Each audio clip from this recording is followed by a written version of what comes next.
the good people on the quest for good content. Welcome to another installment of Song of the Week. You got three of us, but a pretty new face as we're having another artist interview today, but two familiar faces, excuse me. I'm your co-host, Bill Farrow, here with the master of the channel, Jordan Bell, and an artist, West Coast artist, vocalist, singer, songwriter, torchbearer in some ways of kind of the funk tradition that we see out here, and that is still going strong in many respects. Sally Green. Sally, thank you so much for joining us. It's great to be sitting down with you and talking and chopping it up over music.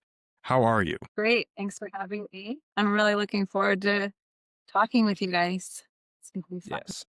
Yes, we are excited too. We are fans of the music. We love the G-Funk. We love the Bay Area. We've had some Bay Area artists on here before. So yeah, we're fired up. We're super excited to have you here today. So I'll kick it off a little bit. I was reading, so you grew up in a pretty musical household. Tell me a little bit about that experience and like how it kind of shaped you and kicked you off into your music journey. Sure. Yeah. I come from a very musical family. Both my parents are musicians and my grandpa was a drummer. So just being around music and musicians my whole life, starting from a really young age, I was playing the piano mostly, since like the age of 3. I was getting up there, and my parents said that I could like play things by ear at a pretty young age. So they put me in lessons and took piano lessons through high school. And then in junior high, I started playing the saxophone, and I was always kind of able to sing. My dad's a singer, entertainer, has been on stages my whole life growing up. So I would always kind of, look up to him, and was always around singers and could do it, but just never studied it until after college. I studied jazz in college on the saxophone and just really decided that I wanted to sing. I wanted to pursue being a front woman in a band, getting on stage as a vocalist, but I really wanted to study and get my technique right and do it the right way. So put the horn down and just kind of really focused on my voice. And then I jumped into like top 40, like dance bands, cover bands for quite a few years, just to kind of find my footing in that, arena, I guess, and like find my stage presence and learning how to command and just figuring that out. Cause for the longest time, I had the horn in my mouth. It's a different persona, if you will. It's totally different. So yeah, so I really loved it, but I knew in my heart that I wanted to do original music. So shortly after that, I started writing music, and here we are today. I used to front a big 7 to 10 piece funk band before the pandemic. And that was really my focus and kind of my direction. And then when the pandemic happened and everything came to a halt, it was like, okay, what do I do now? I really needed to reinvent myself artistically. And that's when I started working on my recording catalog a lot with this kind of switch up of like G-funk, modern funk, and just my solo catalog really. And then collaborated with a lot of the producers who I'm working with still now. Amazing. So in a way, like you said, it's always been a part of your DNA, right? Yeah. But you've gone through so many different iterations. I wanted to harken back to what you said a couple of minutes ago about finding your persona, right? And kind of reinventing yourself after you put the horn down. Talk to me about some of the trial and error that somebody on stage who's being a front woman might go through, and some of the self-discovery that you go through over show after show after show, really crafting how you want to present to the world. Because that's such an interesting dynamic that I think a lot of people might not even consider, because it is like a muscle, right? So talk to me a little bit about that. I'd love to learn a little bit more. Good question. I want to think about that. So, like I said before, like being a vocalist, like I always could sing, growing up with my dad and stuff. I was always told, yeah, you're a good singer, you can sing, even as a child. But because I come from an instrumentalist background and know the importance of studying music and learning theory and all of that, and technique with your instrument, like your voice is also an instrument. So I really wanted to like make sure that I was, studying and doing it right, and a lot of doing the cover music. I knew that that was something I needed to do. It's like you study the greats, you learn through others. You kind of do become a mockingbird. You imitate the people that you are inspired by.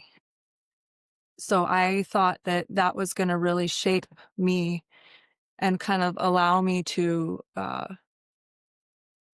also like respect the greats and the people I'm inspired by, but also kind of find my own way, my own expression. And so that was important to me before I really started writing and being an original artist. But like as far as being a front woman on stage, like with a big band, I had to command 8 or 9 musicians. I had to stand up there and take charge and make sure that I was like, leading in a way that was inspiring to them as well. But also we were like doing this together, like it's a machine, so finding that role was really, it meant a lot to me to want to do it the right way, but also to be inspiring up there. A lot of my music is feminine and empowering, even the catalog before my current catalog that we're talking about tonight.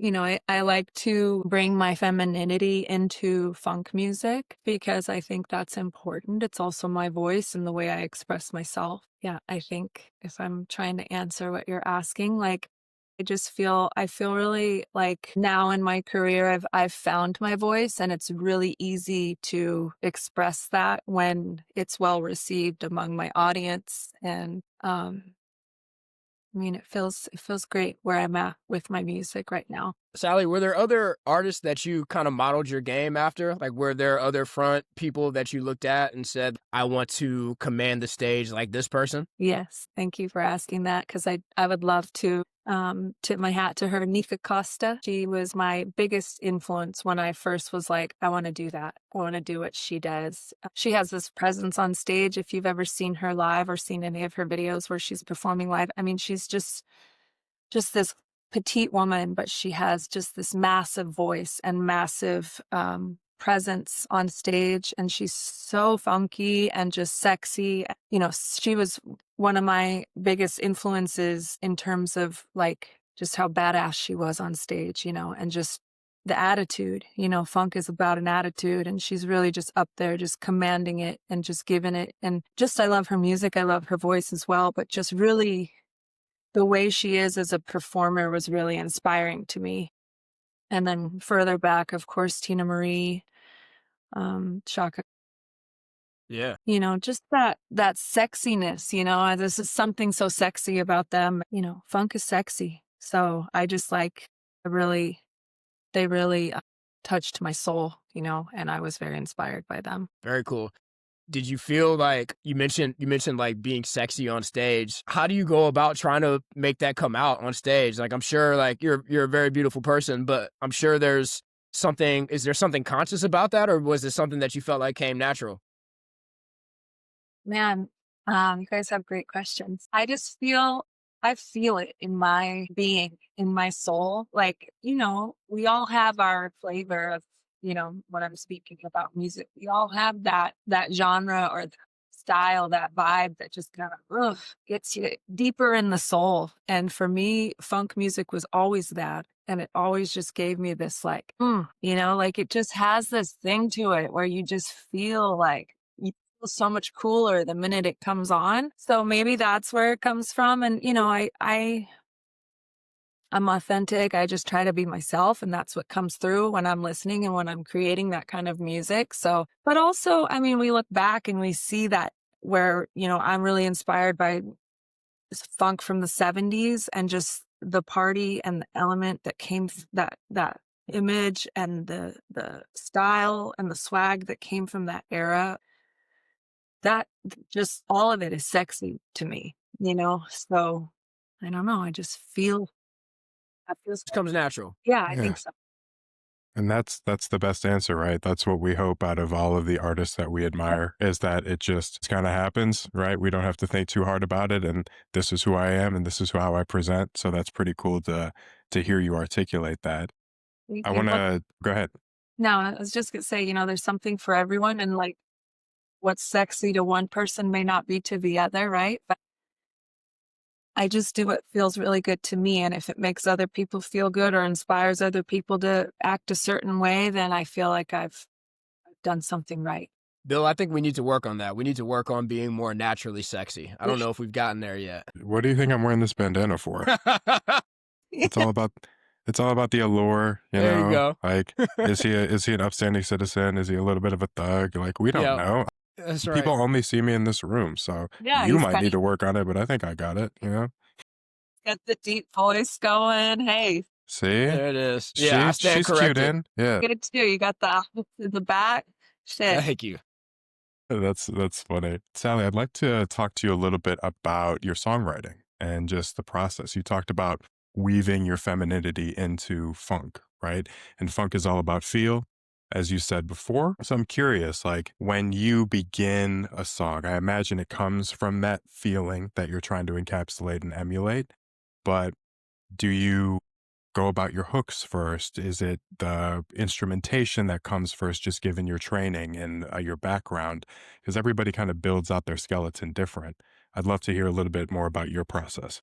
Yeah, it builds out their skeleton like that. I think it's unique. It's different every time. I feel like it's if I can like go back to each time I write a song, it's like every time has this different experience, and it's not really like a set formula for me. But I will say that when I'm not a producer, so I receive tracks, I receive beats, instrumentals from producers, and then I engineer my own vocals, I record my own vocals, I write all my lyrics and melodies and vocal arrangements. So it's really nice because I get open, usually everybody I work with are like, just go, do what you want to do. They don't really give me too much direction, which is nice. So what I was going to say is when I receive instrumentals, it's usually within the first, 15 seconds or so of the song where I will know in my gut that this is a song I'm inspired by and will write to with ease. I've gotten to that place now with writing that I can really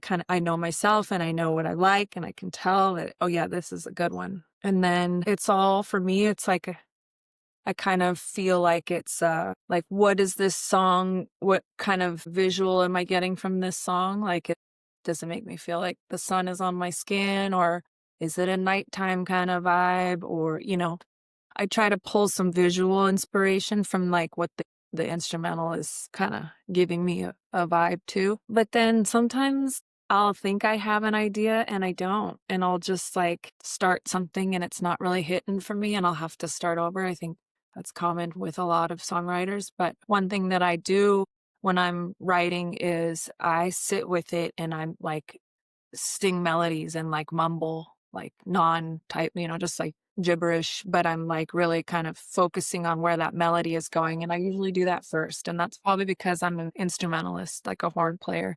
I think a lot of my writing is similar to the way I hear things because I was in a saxophone section for so long of my career, and a lot of my foundation comes from playing like with a sax section in a big band, or multiple instruments, or at least one other horn player. So I think about it like a horn player with like my harmonies, the way I stack things, the stabs, like the background stabs with the background vocals and all of that stuff. So to answer your question, yeah, I like feel like I start with the melodies first, but then like I'll be writing or I'll be like driving and I'll get like a really good idea that would be a great hook lyrically, not necessarily a melody, but just like a phrase, and then I'll start writing a song just from that one sentence and just build out from it. Yeah. I was wondering, and you kind of answered it, but are you the type of person that just kind of hears music in your head all day? And when you do hear music in your head, do you more so hear the vocals or do you more so hear the instrumentation? Instrumentation. Like, Yeah. I think what you're asking is, do lyrics grab me or does Yep, exactly. and that's always been the struggle for me because lyrics don't come easy for me. And I've had to really work on my lyrics and get them stronger because honestly, a great hit has a lot to do with the lyrics because Mhm. that's how people relate to your song. So yeah, I worked harder to make my lyrics stronger. But yeah, I'm always like, I always hear instruments first. And that's always usually what really hits me in my soul first. Do you miss playing the sax as much? I've been watching the Sal's Greenhouse videos on YouTube. I wanna talk more about that, but do you miss playing the sax as much as you did back in those days? Hell yeah. I always miss playing the sax. Like I play baritone sax, so it's really big and powerful. I feel like a badass when I'm up there with that big horn. I love horns. They're like that 70s funk with all the horns in it and stuff. That's my shit. So I do miss it. There you go. Yeah. On that note, because since we're talking about building the skeleton, when you're songwriting and when you find the lyrics and you got your message and you got everything kind of in place, music is obviously very collaborative. When do you know and to bring somebody in for a feature? Because you've obviously collaborated with some pretty incredible, highly touted, highly renowned artists, and obviously people you just synergize well with. So is it in the moment saying like, oh yeah, you know what, I want to bring in X, Y, and Z on this, or is it you kind of sit with it for a while and go and kind of piece the puzzle together? I'd love to know when you feel like it's right to bring somebody in.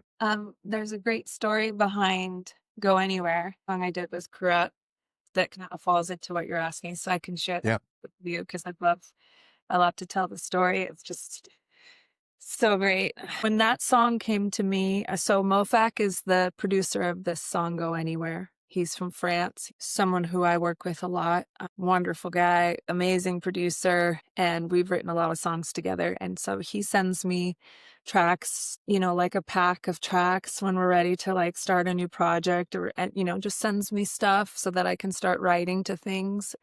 That song was in a pack of songs he sent me back in 2021. And the second I heard it, I was like, how blessed am I to be working with him, but to also be just given a song like this to write to. Like he's so inspiring to me, but like, man, that song, like, God, the second I heard it, I was like, oh my God, like thank you. Yes, this is mine, And so I was writing to it, and just in the moment of writing, I was inspired to just quote, we can freak if you want to, Something about the vibe of the song just put me back in that decade. I mean, I grew up on that, it's like Kurupt and Battle Cat, like that's my life. I listened to that record so much, and something about it I was like inspired to quote it. And then I was like, you know what, I'm going to just keep it in there, kind of like tipping the hat to them.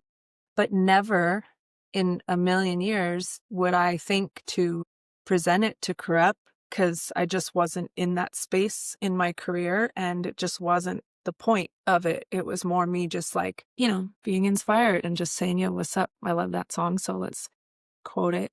And then the song was written, and I sat on it for 2 more years, really. And then my A&R executive, Matthew Markoff, M80, is a huge, he's, he is the reason why a lot of these great features have come to me, and I've been able to work with these artists, because he put me in winning positions to meet with his clients who he was working with. So Kurupt and him are partners together, and they were hanging out one night, and Matthew sent me a video of just him saying, yo, Sally, what's up? I'm here with Kurupt. Hey, Kurupt, say hi to Sally Green. And this was before him and I ever knew each other or anything, and he didn't know who I was. He was just like saying hi in the camera. And then Matthew was like, yo, Kurupt and Sally Green, y'all got to do a funk track together, West Coast funk, let's do this. And I was like, light bulb went off, and I'm like, oh my God, like I have a song and it's ready to go. And he's like, send it to me. So I sent it to Matt, and Matthew played it for Kurupt, and Kurupt was on board. And so that's how that one came about. And for me, that feels like it was in the stars, because something like that it gives me chills to say it, just the way that 2 things come together like that. It really just feels like it was meant to be. And when I wrote that song, it just really kind of just fell out of me. And I don't even really remember sitting there writing it. It was like an out of body experience. And I'm just really grateful that it all happened the way that it did. Kurupt loved the song so much that he was on board to do the visual, and we did a music video together, and it's amazing to get to know him and to work with him. I mean, he's a wonderful person. He's so inspiring to me, and now I know him on a personal level, and it just feels dope. It's amazing. And now I'm like, the song it means so much to me because it was, I mean, so far it's my biggest record. So obviously it reached the audience I wanted it to reach, and makes people feel really good. And you waited on it for 2 years. Yeah. Oh my gosh. Like the fortitude that takes when you got something that you know has legs. Because, I mean, it's the song I highlighted in the original song of the week just because I first heard it and I was like, this is a great reminder on what like a perfect song sounds like to me anyway. You know what I mean? So the fact that now we have some of those details on waiting on it for 2 years, like you mentioned being grateful for the opportunity. I'm just grateful that you had it built so you could send it to him so we could eventually listen because I'm a selfish music fan. So, you know, in a weird way, thank you. You know what I mean? Thank you, and I appreciate that. It's like I knew from the second I heard it. Kurupt knew from the second he heard it. Mofak I know knew the second he was making that.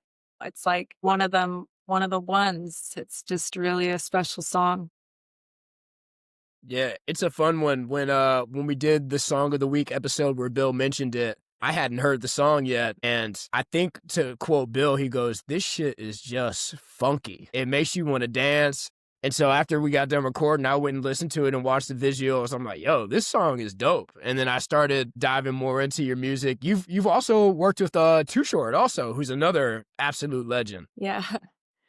Yeah, that one also, is really exciting because I live in Oakland, and it feels good to have him involved. Also another legend, growing up to their catalog, listening to their music and being from the Bay, like it just feels really good to have been able to work with him. What is it about the Bay Area that allows you guys to have, even like each genre of music that comes from that area has a Bay Area sound that is totally unique from any other sound? What's in the water out there? What is it about what you guys got going on that allows you to have that? I mean, it's just a vibe out here. Like, Yeah, a lot of people who just know California and they think like Cali, LA, and the Bay, like we're two totally different planets. And, for sure. it's culture, and there's just a real respect for the arts out here and what we represent. And I mean, it's inspiring. It's also like it's a different flavor. I don't know how to really explain it other than you just live in it, and you can't help but be influenced by it. There's a feeling out there that's different from.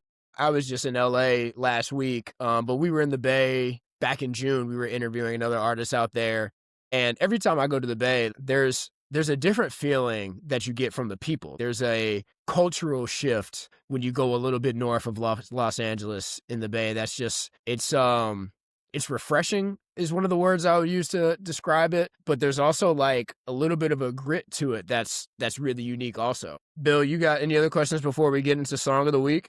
Yeah, just one. We talked about the past. We talked about the present. We should complete the trifecta, talk about the future.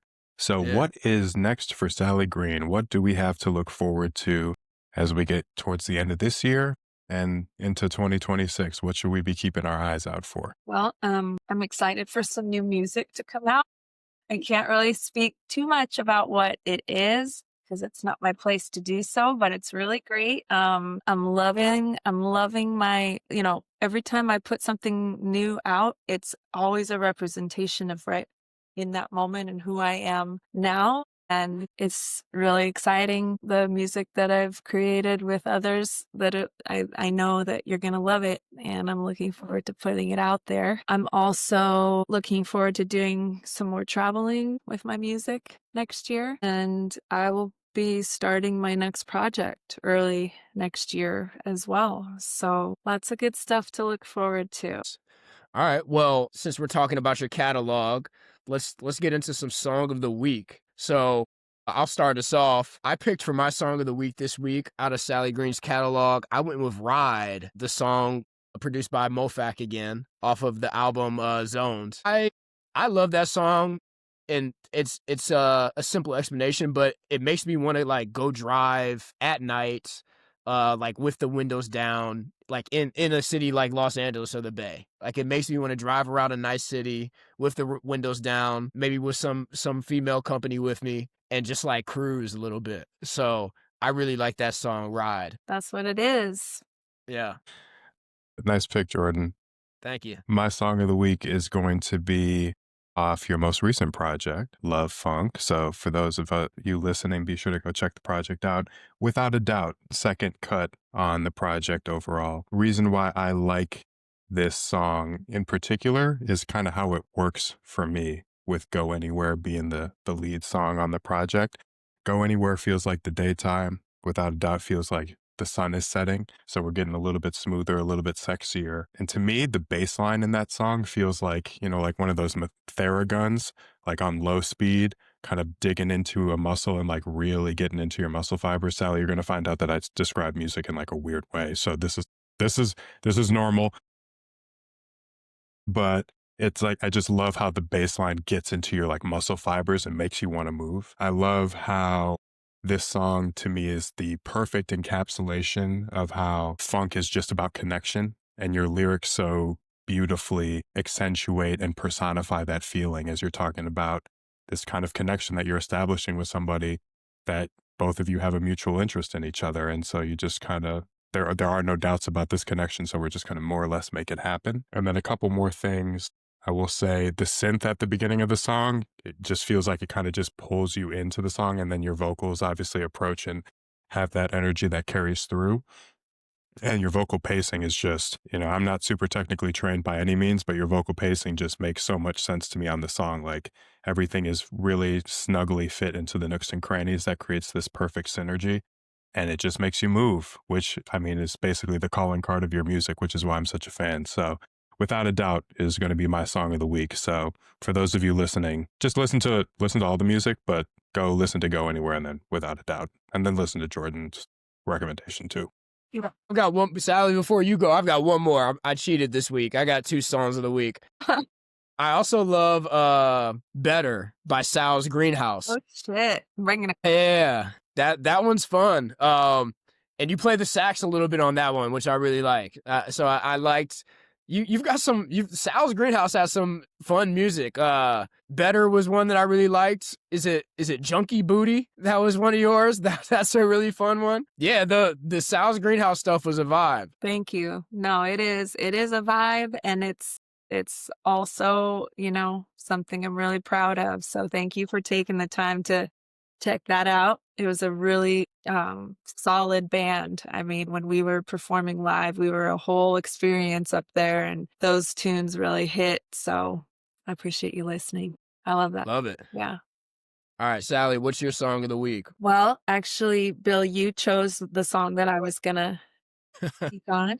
My bad. I have a backup because I knew that might happen. But what I want to share with you about Without a Doubt, that's the second song that Mofak and I ever wrote together. And we wrote that early on, like right in the beginning of the pandemic, and sat on that song for as long as that time, because it just was supposed to be the B-side of Cherry on the Top, which we were going to put out as a 7-inch, but we still haven't done that yet. But I'm really glad that song made the cut, because I've always loved it as well. And it did get a little revamping, and it was also mixed by one of my other great friends, producer B Bravo. He really came through and made that song really polished and sounded the way it needed to sound. So I'm glad that song spoke to you, because I really love that song too. But I think since you guys did such a great job featuring me and speaking about my music, thank you so much for all your kindness and just how you described things. It really means a lot to me.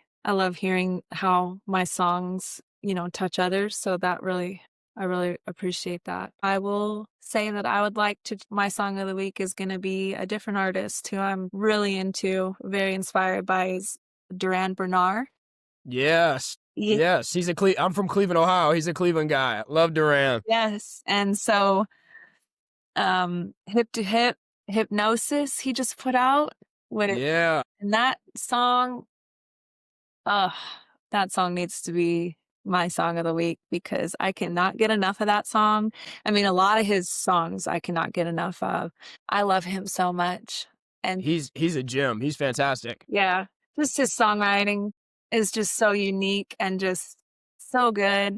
And he creates an experience for the listener that's like no other. And just his vocals, I mean, he's an incredible artist of our time and is really starting to get the flowers he deserves. And so anytime I can share about him or speak on him, I'm going to, because he is my favorite artist right now, hands down. He is That's very awesome. high on my list as well. Yeah, I'm a big fan as well. He's cool. Yeah. Just a total package of energy, charisma, obviously technical skill. Anybody who says one of their influences is Bugs Bunny in an interview is just kind of like, okay. Like, His Tiny Desk is It's top amazing. it's top tier. Amazing.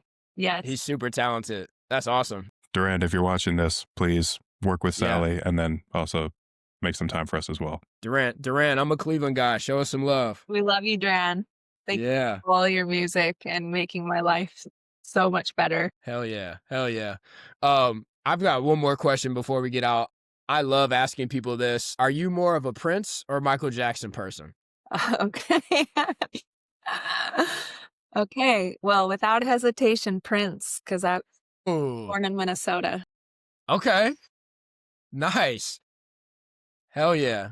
We so I have this thing where I feel like people grew up in either Prince or Michael Jackson households. I feel like most households didn't listen to both. I feel like it's very rare that households listen to both. Really? So anytime we have a guest on, I love asking them that question. I absolutely listen to both. And that, Okay.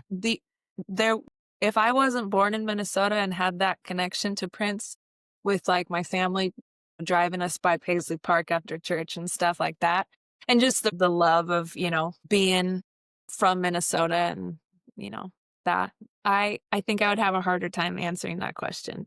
I listened to both also, but I grew up, like, my mother always listened to Mike. So I didn't start listening to Prince until I got older and I started selecting my own music. And like, it's funny because we've posted other videos about this and people think we're being divisive. Like, I love Prince just as much as I love Mike. Well, I shouldn't say that. I love Michael more than I love Prince, but I love Prince also. And we're not trying to spew hate on either one of them, but I'm always curious which way people lean. Jordan's conducting some very scientific research and like, you're just adding to the data pile. So thank you for indulging him.